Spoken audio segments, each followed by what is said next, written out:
It is my great pleasure to introduce our speaker for today. Reza Shahidi joins us from the University of Heidelberg. Reza did his undergraduate degree in biology at the University of British Columbia in Canada. He has a PhD in biology from the University of Tübingen in Germany.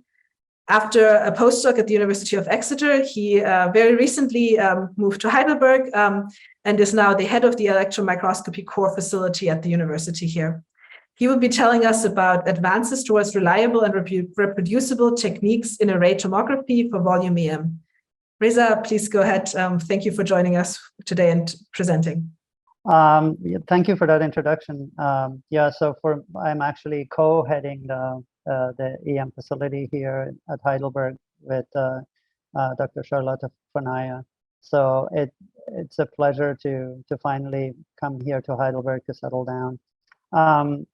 I guess for me the main point of this topic is let me see if I can advance here. There we go. Is reliability and reproducibility of doing this volume EM. And that is a big challenge, and trying to minimize the losses. Over the years, learning all about trying to do serial sectioning teaches you so much what you can do and what your limitations are. So I'm just going to let you know of what I'm going to talk about, an overview. I will briefly talk about my research interests and how I got into this field anyway, into connectomics. And then I will talk about a bit of modes of data acquisition for volume EM, and what is my preferred method and why that's my way. I think by now you could have guessed what that would be. The modus operandi, or how the setup is for this, the elements that go for this method that I like, and serial sectioning tips and tricks, basically how you would ensure that you're minimizing section losses, or at least the lesser impact on you psychologically when you want to try to create a volume EM data set. And then I will show you some example images and wrap up at the end with some outlook. So yeah, let's get into it.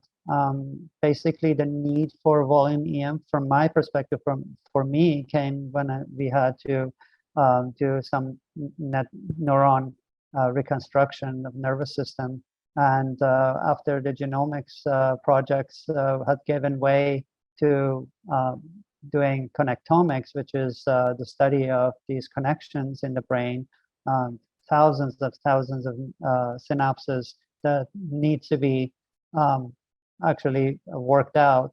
So this gives you a kind of an overview of the brain, sort of a map.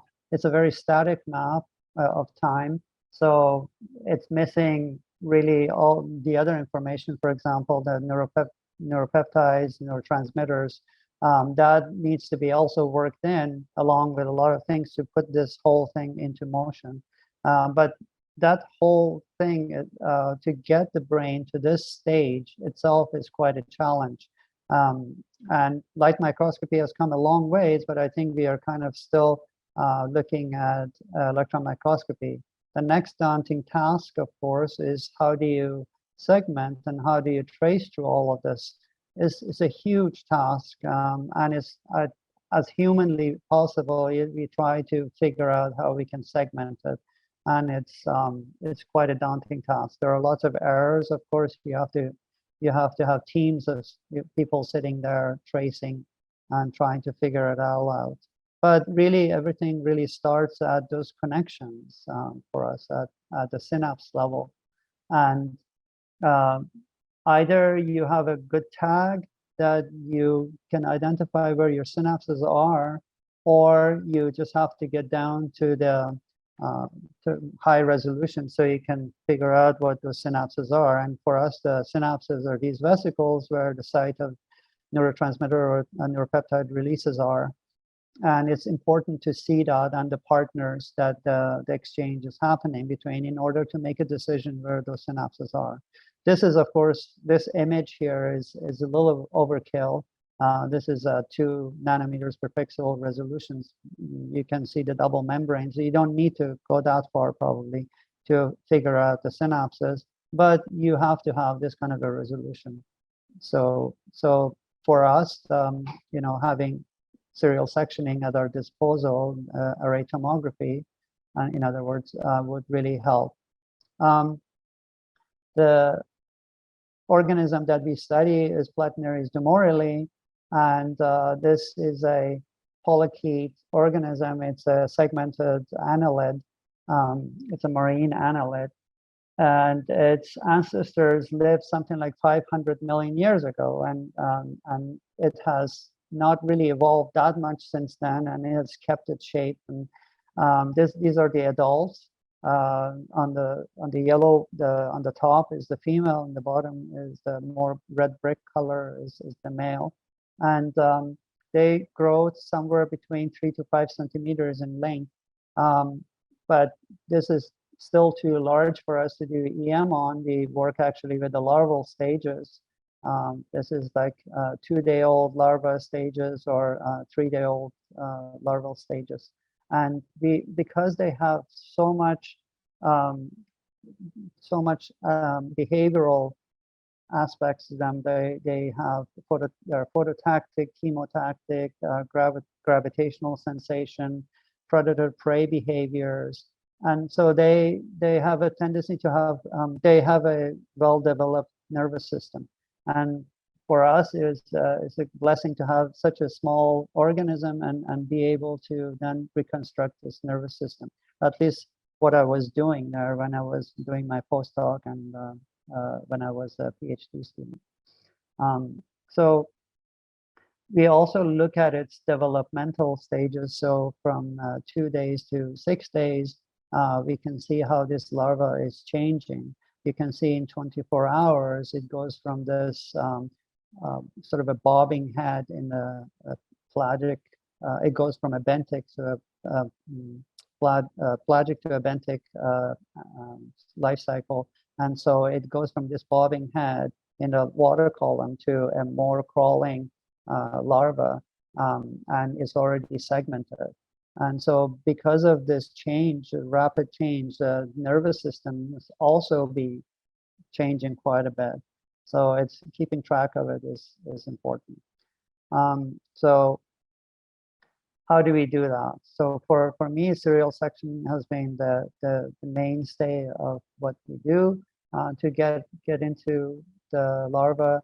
And some criteria for data acquisition that one should remember when you're doing serial sectioning or array tomography, I should really start referring to it. And that is, if it's easily reproducible, that means that you are not really struggling you're not losing sections, and you were able to do it over and over again.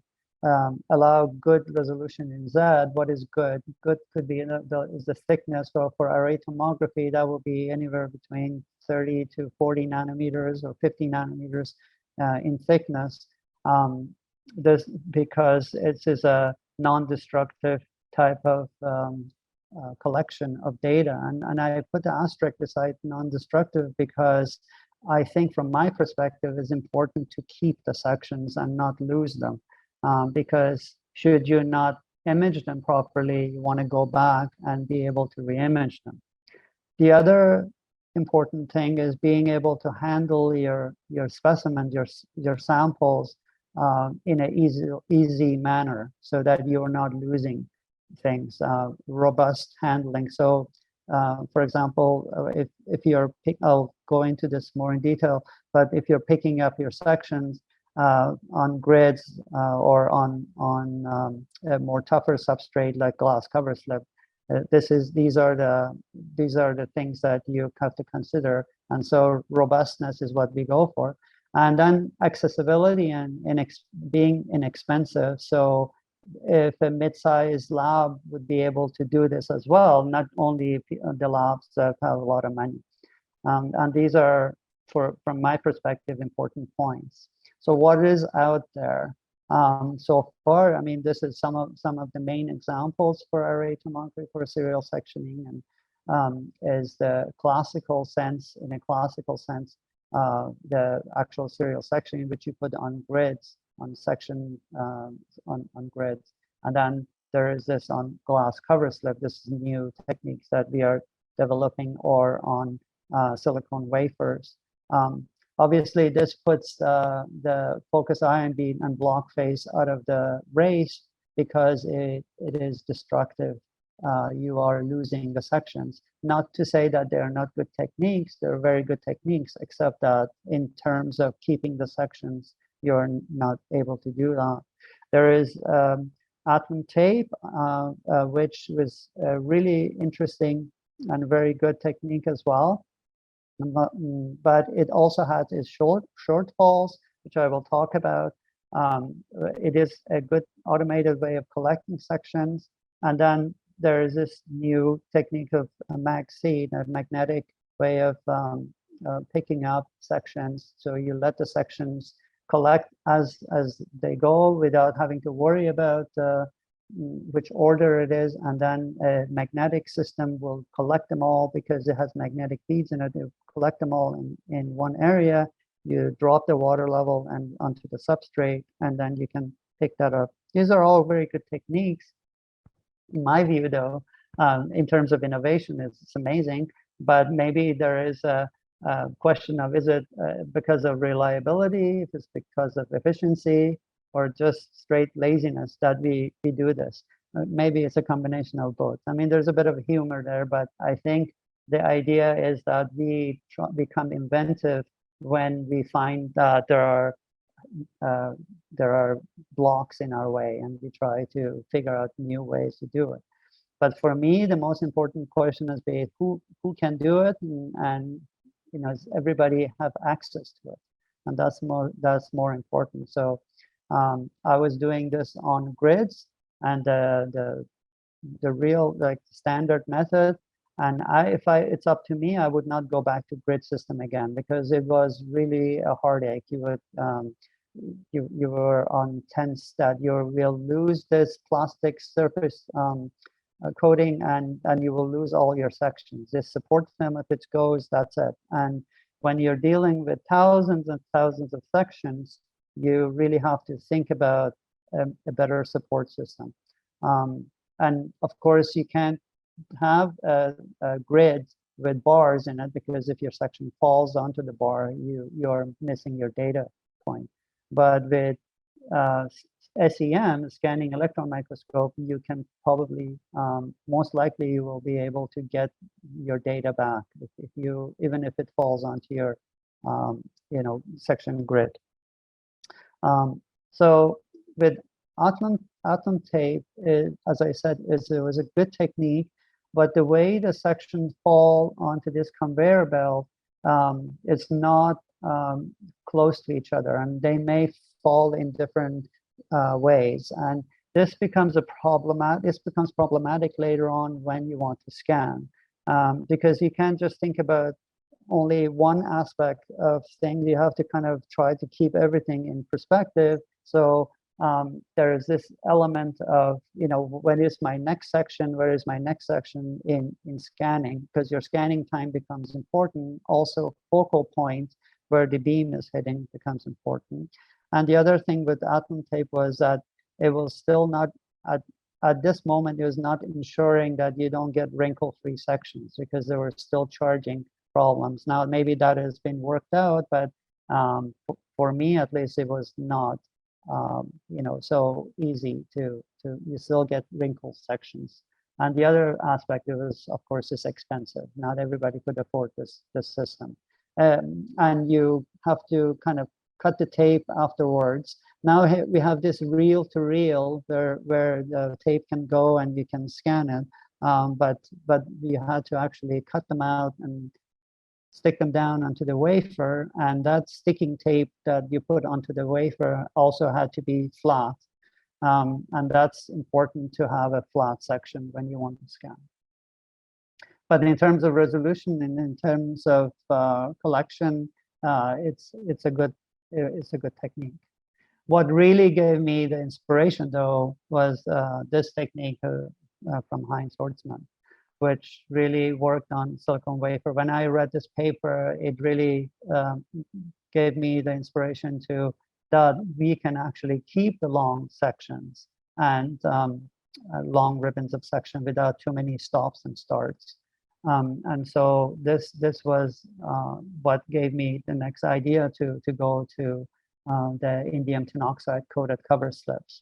These are cover slips that are coated with this metal that dispels charges. They use these in the industry where they are trying to, they make calculators, or they make, for example, computer screens that are touch screens. And so this is kind of an interesting medium to keep the sections on. I would like to know still, if the wafers are better, I would like go back to the wafers. But what I heard before was that it's hard to keep the surface clean or clean the surface because they're very attracting dust particles to them. Now you can correct me, but I still in some ways have a tendency towards the cover slips, and also because of the surface. Where we get our cover slips is from, and we still do, from UQG, which is a company in the UK. And I just put this example just to show you the kind of a price range that you can get from this cover slip. It's not too bad. It's not, you can get a book of 10 for about 59 for 60 euros. And then they come in different thicknesses and coating thicknesses, and they have sheet resistance, different sheet resistance that you can get. Although I think the resistivity in general is pretty, and I will talk about that a little bit, is pretty much the same for all of them. I'm still exploring them, and this is another company. This is in pounds. There's diamond coating, and they have different types of glass as well. As I said, they've been around. The ITO glass cover slip has been around. It's just we haven't been using it for the SEM scanning purposes. So with all the message I want to say here in terms of coating thickness and resistivity is that the greater the coating, the lower the sheet resistance. This is something that I'm still grappling with because I haven't really, for example, with the silicone wafers and the ITO glass, I haven't really compared to see which one spells the charges better.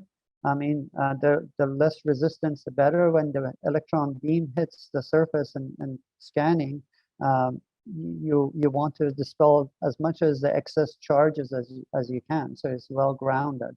But I haven't really come up with which one is better, and I'm still trying to. If so, anybody out there knows more about this, please let me know. But you can coat your own cover slips. I have done this now with different metals. I have done it with silver. I have done it with gold, palladium, with aluminum, with different things. The problem with coating your own is that the coating has a tendency to oxidize. Gold, palladium has a tendency to oxidize, and if it gets oxidized, your signals will diminish, and then you have to coat it again. So it's not really useful, and that's why a lot of people go to indium tinoxide. But coating with indium tinoxide target is not as trivial as you think. It's not like I'm going to buy a target and throw it into the sputter coater. I'm going to coat. You really need certain conditions to do that, and it's not inexpensive. So we are looking for an inexpensive solution. But ideally, you want a surface to be grounded, and you want 5 to 10 nanometer thickness. You want low surface resistivity to dispel charges. And of course, you want to be able to glow discharge this thing so you can actually be able to pick up your sections without them wrinkling. And I will talk about why glow discharge is important as well. But just in terms of the surface comparison, indium tinoxide and gold palladium, for example, you can see that if you get a less expensive, sort of inexpensive ones, you will get this kind of impure forms on the surface of your indium tin oxide, which then, if your signal is coming from the bottom, can interfere with your data. However, you can have a much better coating, even with indium tin oxide, but then per glass cover slip, for example, instead of 7 pounds or 7 euros, it would be more like 70 euros because they're better. Anyways, that's enough of that. Just wanted to show you what an example would look like on the home coated cover slip. This is on gold palladium that we did. And you get a good signal. I think this is one of our 6-day-old larvae that I sectioned, and you can see the membranes. The signal is pretty good. But this is done with elastic backscatter or energy selective backscatter, and it's it's pretty good image. And working distance is 2.2 millimeters. That you should also note down. The overall workflow that I follow is usually this: that I do high pressure freezing because I think that would produce the best results with less artifacts. Of course, it depends on your tissue. And then you do some kind of embedding into plastic, and then do your serial sectioning.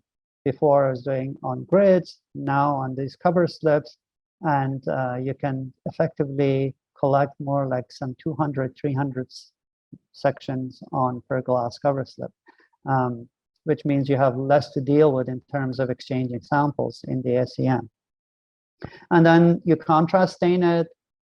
You save some for later if you want to do immunolabeling, and that's another thing about having something on a substrate like this, is that you can easily immunogold label on surface, and then you can put that into the stack as well to give at least in terms of neuron reconstruction, give some dynamics to your nervous system, because now you have some, for example, neuropeptides. You can then add that to the whole construction of your 3D, and it gives you some more your data more viability in terms of what the neurons are doing, and it's then their partners. So about serial sectioning, because this is more of a technical talk, some challenges that can occur, and I put this one at the top, is static charge. And I think for most part, static charge is what really gives us a lot of the problem. And the wrinkles in the sections are not sticking properly, or attracting dirt to themselves. A lot of the time, the static charge is to be blamed. Then is a section, and I will go through each of these. Section handling and the pickup. How you pick up your section is also a huge challenge, whether you do it by hand or you have a mechanism of doing it. And then the shape of your block, your dimensions of your block is what gives you this ribboning. If you haven't trimmed it well enough, then you won't get this ribbons of section. You will go all over the place. And then the important thing is that the stop and start. You want to minimize this to get a continuous ribbon. The ideal would be if you just started at the top of your block and you just sliced through and it just kept going, just like the atom tape. You were able to go, except in a serial manner, in a end-to-end attached manner. You can just get a long ribbon and you can section. That would be the most ideal. Unfortunately, we have to stop and start, and every time you do that, you will damage your section, or you risk losing a section. And then separating, of course, separation is to release your section from the knife edge. And that's another big challenge, which I will talk about. And then comes compression, which you will inevitably get when you have a knife hitting your block. You will have an area of compression. And then consistency between your type of resin that you're using, your type of tissue, And that also dictates, for example, how much compression you get, or how well you're able to slice through your sections. If you have a sample that is really, really hard and your resin is soft, then you know, the knife will go through your resin easily, and then it gets to your specimen, you get your tissue, and it will just start to chatter, and or it will not go easily. So those are the things you have to be aware of. Static charge, I get rid of static charge by glow discharging. We have a glow discharge unit, and this has been a huge help in trying to retain the sections. You are really making the surface hydrophilic, and getting rid of these charges that are sitting there. You want a little bit of charge, but you don't want too much charge on the surface. And this really helps. So I would recommend static discharge of glow discharging your samples. My setup for serial sectioning, I don't do now serial sectioning without having a micromanipulator on the side. This device really, now it's getting a little bit more expensive because I think they found out that people are in the volume EM community are buying it.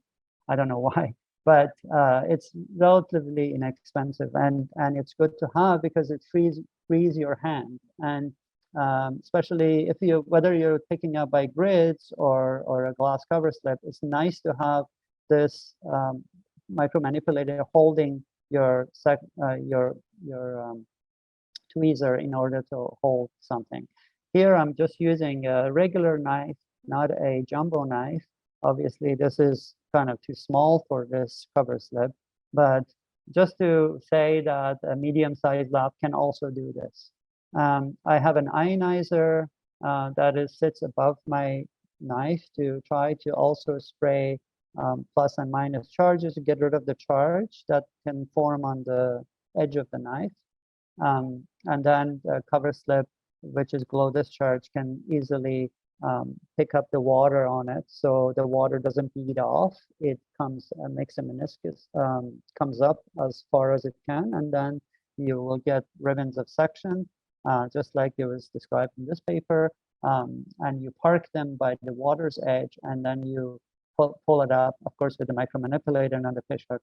But the idea is that you keep building your ribbon collection this way, and you keep pulling them out. And for me, it's important to pull the sections out. There is different ways of doing this, picking up your section. You can drop the water level, but from my perspective, the less time the section ribbon is sitting on the surface of the water, the better it is, because you're exposing them less to chances of it falling apart or expanding too much, or for whatever reason you're risking losing. I hope this is all clear. I feel like I'm going a bit fast.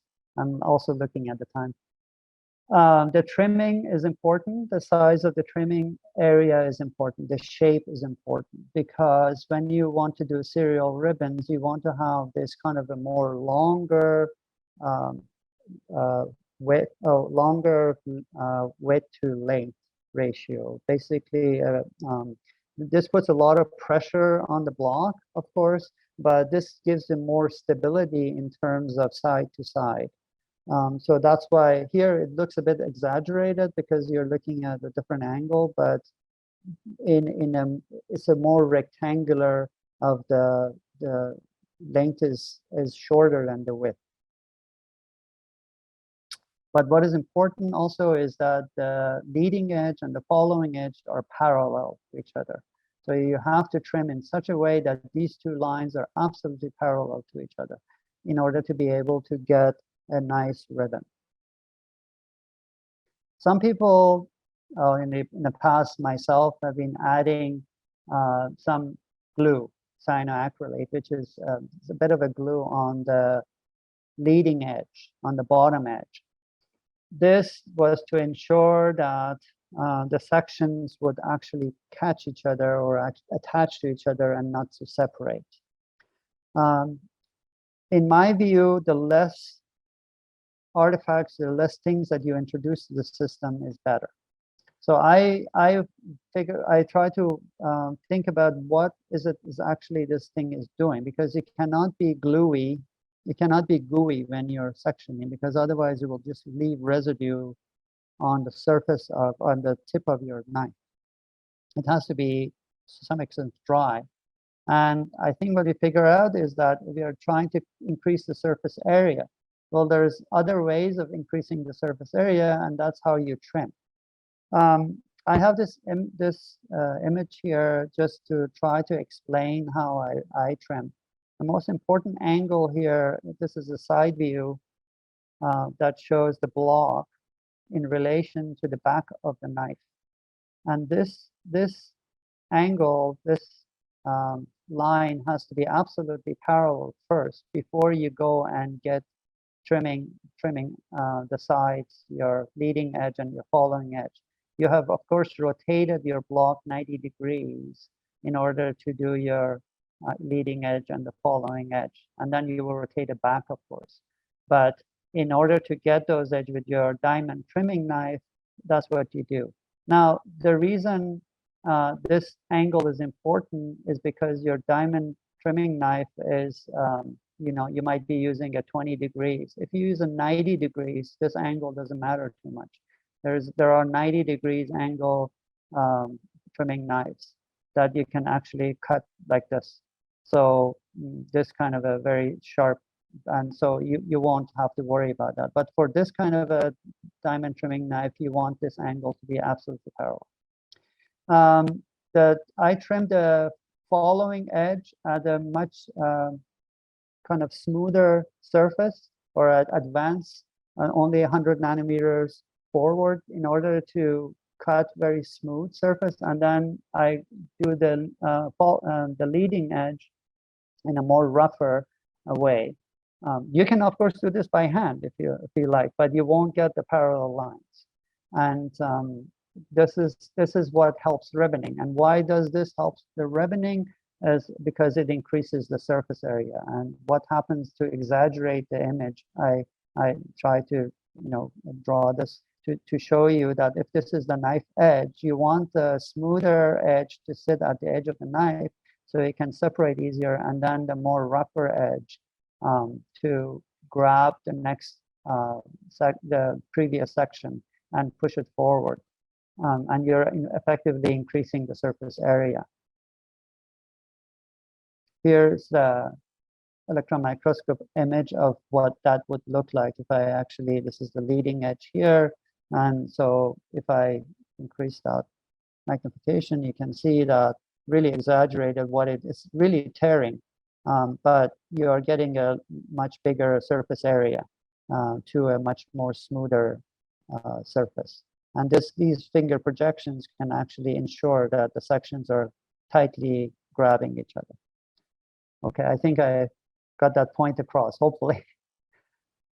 But eventually your block looks something like this. And here's my larva sitting in the middle of that block, and you have this beautiful parallel lines that your blocks are sections. You don't have to do the sides, you can leave them as they are, or you can kind of make this trapezoid shape. But this is essentially the kind of a shape that you want in order to get a stable ribbon. And this has already been published too in terms of stability. In a later on section I will show you. But here is the block again in the trim form, ready to be serial sectioned. And I just to show that as an exercise, I did 120 sections, and then I took the eyelash at the end and I tried to tug away to see if I can separate, and only the back I could separate. Nothing here came off. Everything was very tightly attached to each other. So it was ideally, this is what you should get, is a very straight ribbon and not going to the side. Here's basically the idea of how you have the glass slide and you get the ribbon in a section, and then you can park your sections. You can see it here. I just want to show you here my samples. my larva would be in here. These are microcapillaries that I caught my larva in, and I did high pressure freezing on them. This is exaggerated trimming. You don't need to be this much. I mean, you can get away with smaller area than this, but this is just a kind of exaggeratedly way to show what I do. And the reason that the sections are on one side and the other is that if I go with my eyelash, I don't poke my sample. I have enough room here to maneuver my sample around. And also, this is the side that I park my sections on the glass cover slip. So I want this side to hit first before my actual specimens hit the glass slide, before they lie down flat. To release from the feed, from the section ribbon, this is what I do. I change the feed. I program let's say I'm sectioning at 50 nanometers. I program one at 15 nanometers feed release, so that as I'm getting a ribbon, as it's coming, the ribbon is coming, I click on the 15 nanometer, and what happens is that instead of cutting a section, it really goes by the knife and pushes. Ideally, it should push the section off and not cut it, or I just get a very light shadow, and that way you can release from the edge of the knife. This was another tip here that you can practice. Now, if you're cutting at 70, you probably want to program the release at 25 nanometers. So there is this gate where is the perfect. If you go from 70 to 5 nanometers, you might get a pull down. It might be too much. But the section shape would look something like this. And this is the scanned area. This is, again, a bit exaggerated, but on the Atlas program where I'm scanning with, this is what I'm getting. This is the Horstman paper shows how this ribbon, I would not trim this way, of course, because I think those edges will get caught on the knife. But you can, and also you know on the cover slip, you know which side is your left and which side is your right. So I don't think it will flip. You only have one side that, and you can digitally make it flip anyway. So I don't think you have to worry about a trapezoid in this way. You can actually be a perfect rectangle. Compression is a big problem because at the knife, there's a lot of forces. And so you will inevitably create some artifacts. There's nothing you can do about that. These are the forces at the knife, and it will just push the section as it's cutting. It pushes the section, depending how thick or thin it is, it will deform the section. And you can actually end up, if you don't let the section release or actually relax underwater, it will be in that kind of a compressed form. Some people use chloroform in order to stretch their section. I think that if you just pick up your section while it has some water underneath and you put it into the oven, into a very kind of a lukewarm oven, and it would relax and it would sit down. You don't have to stretch it with chloroform. Compression, you don't know which one is. You can compare and you can say which one is it stretched, which one is compressed. You don't know. And in fact, one here on the left is more compressed and the other one is stretched. So there is, I think everything is relative, and it's inevitable that you get some of that happening when you do serial sectioning, and it's unavoidable to some extent. Just something to keep in mind. But effectively, this is what my serial section would look like on the ITO glass. I can put 300 sections or 200 sections on the glass cover slip, and then I can contrast stain them, or I can immunolabel them, and they're fine. And I put them, when I pick the sections, I put them into the oven and let them really dry down, and so they won't lift off. And then it's not too hot. It's just around 45 degrees, and they should dry down really well. And this is how I store them. I put them into these homemade boxes between cardboard so that they stay dry, or as my colleague, Dr. Kerbel has done, Alexandra Kerbel has done, is she printed her own storage with 3D printed hers, just like the grid boxes that we use for grids. And then she put these drying agents in between, the silicone drying agent in between, to try to keep the sections from getting moisture from the air. And I think this is a good way to protect them as well. I use from previously, I have used a Zeiss Gemini SEM 500 to with the backscatter detector in lens to get my images. This was in the University of Exeter, and this is the Gemini that we had. And I think I got really excellent images using this. And I could actually put all of these cover slips onto a big stub. This is a 100mm pin stub, and you can have something like 3,000 sections, and you can put that into the microscope, and you have, I don't know how many. The bottleneck for imaging here is how fast you can scan. So this is the biggest problem. And so where you go for months. And I've been using the energy selective backscatter, which is the upper part of the end lens, if you have that. If not, you use the lower end lens to scan. And for me, it's been quite good.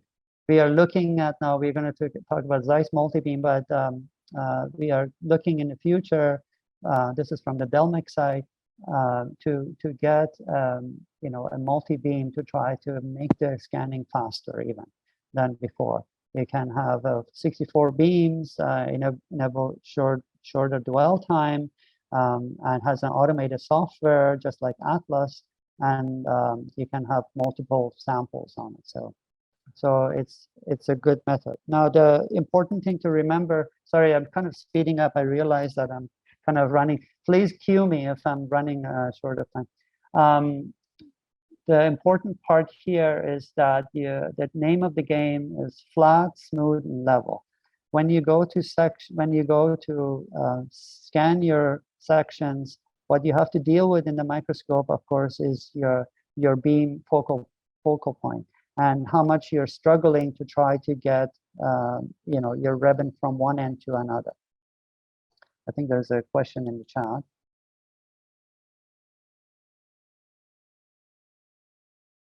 Okay, I will answer this afterwards.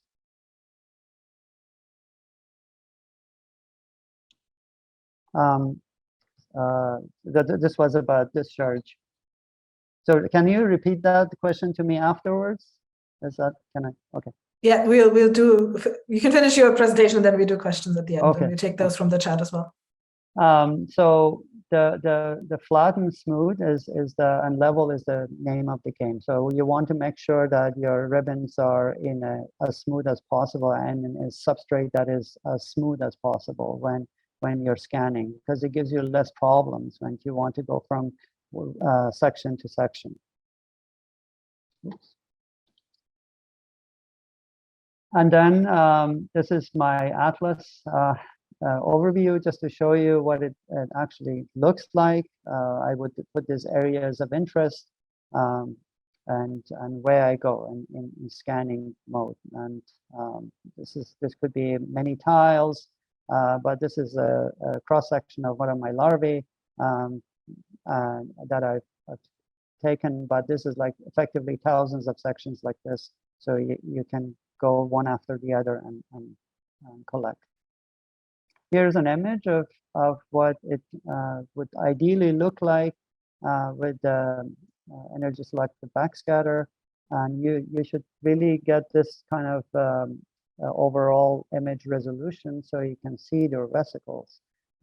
This would be ideal. Of course, you don't always get this, and it's good to have these options of different detectors, because here's the end lens. You can see you get a less contrast than before, because there's more energy coming from the back of the glass than this ESB, which is more on the surface. So these are the things of the parameters that you have to kind of think about when you're scanning. But ideally, these are the images that you want to get. If you want to do segmentation, or if you want to do any kind of reconstruction in volume. This is just showing an overview of our larvae, of a 6-year-old larvae. Of course, you'll see some artifacts in there. This is to do with some mechanical and some probably pre-substitution effects in there. But overall, you get a nice contrast of the areas that you want. This is a TEM. This was an SEM. This is a TEM image. So I think is good comparable. TEM would of course scan faster, but you know, in terms of, as I said before, on those substrate that you can lose. Here's a movie of the volume EM that I did of one of my latest larvae, just to show you the quality and what you can get. It's kind of grainy. It looks like one of those 1920s movies, but overall you can follow these, and you would lose less sections this way as well. I have another one to show you. This was from an antennal area of this larva. This is a ciliary photoreceptor of a same age larva that I did. And for most part, you can see that you're not getting so much section loss. You will get some artifacts like beam damage or some wrinkles, but it's quite minimal in my view. Over like 138 sections, I didn't lose anything. It's just a matter of aligning it. And if you have a good program to elastically align them, then I think you are in a good shape. So this is just show you some examples. Again, some more images here at high resolution, and I just wanted to give you some of these parameters, just to know that sections are 40 nanometers in thickness, 1.5 kV energy with 2 millimeter distance, and these are 3 nanometer per pixel resolution. The dwell time 3 to 5 microseconds per pixel. It was quite a large tile. Of course, it's 32,000 by 30,000 pixel. This is done on the Gemini 500 series. And the other thing, as I mentioned before, was immunolabeling. So I also do on-grade immunolabeling of my sections, and this was for my thesis, just to show that on the area of vessel, this was silver-enhanced nanogold particles that I could do on immunolabeled. These sections are high-pressure frozen, pre-substituted, and with a minimal amount of osmium. Yes, they do have osmium in it, and yet you can get immunolabeling. And this is done on, this was on TEM grids, and this is on the SEM. I repeated the same thing with the same neuropeptide, and I got the same kind of labeling as well, just to show you what it can be done. And of course, this was just a volume 3D reconstruction of the neuropeptides that I had done before. These are the TEM sections, but I just want to show you the volume reconstruction that you can do this. Sorry, I'm losing my voice a little bit. And of course, for CLEM is also, you can take the same sections and you can do go to fluorescence. And so if you're doing CLEM, this is also useful.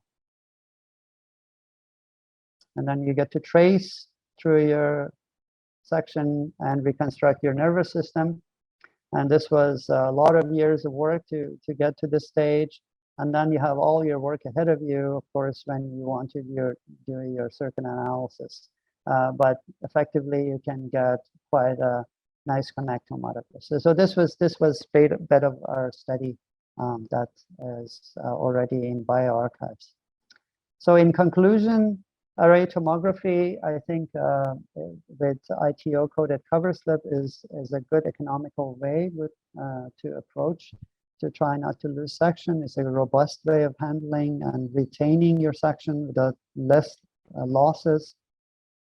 And and also it is organized in that it is serial. You can scan each of your sections really and follow them without having to spend a lot of time figuring out where things are.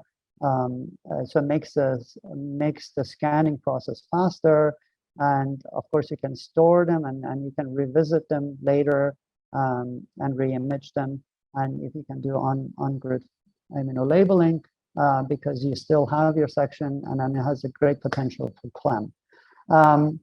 I just wanted to say that I'm here in Heidelberg. Now that I'm here at the University of Heidelberg at the electron microscopy core facility, here we have quite a lot of instruments, and it's really fun try to learn more about different aspects of different studies. So far, I've been just concentrating on one type of studies, but here I'm going to be exposed to a lot of different things.